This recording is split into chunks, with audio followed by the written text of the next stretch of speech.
ASEAN, distinguished delegates, representatives of indigenous peoples, NGOs, UN agencies, programs and funds. It is my pleasure to assume this task as a member of the expert mechanism on the rights of indigenous peoples. I am Jenny Lasimbang, a Kadazan from indigenous peoples of Sabah, Malaysia. I am positive that the establishment of this expert mechanism to provide the Human Rights Council with thematic expertise would contribute to the promotion and protection of the rights of indigenous peoples all over the world. In order to achieve the mandate of the expert mechanism effectively, I would like to encourage delegates, NGOs and indigenous peoples to take this unique opportunity offered through the sessions where representatives could meet and discuss possible collaborations.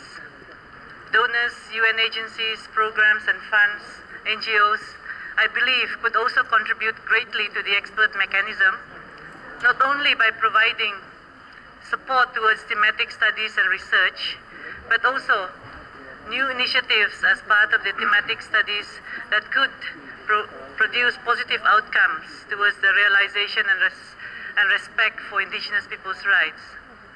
The expert mechanism would need to take a human rights-based approach in implementing our mandate.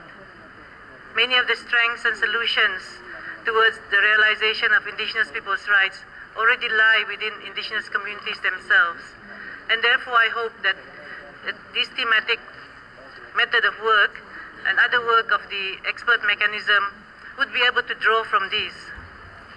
The principle of non-discrimination to achieve a pluralistic and peaceful society would also be an important principle to guide our work. And last but not least, the application of human rights standards, particularly those relevant to indigenous peoples, will be part of our normative framework in implementing our mandate. In conclusion, Mr. Chairman, I would like to thank also the Government of Malaysia for nominating me to this expert mechanism and also the support of indigenous representatives. I would look forward to listening to the contributions from all of you present at this session so we can effectively advance the rights of indigenous peoples. Thank you.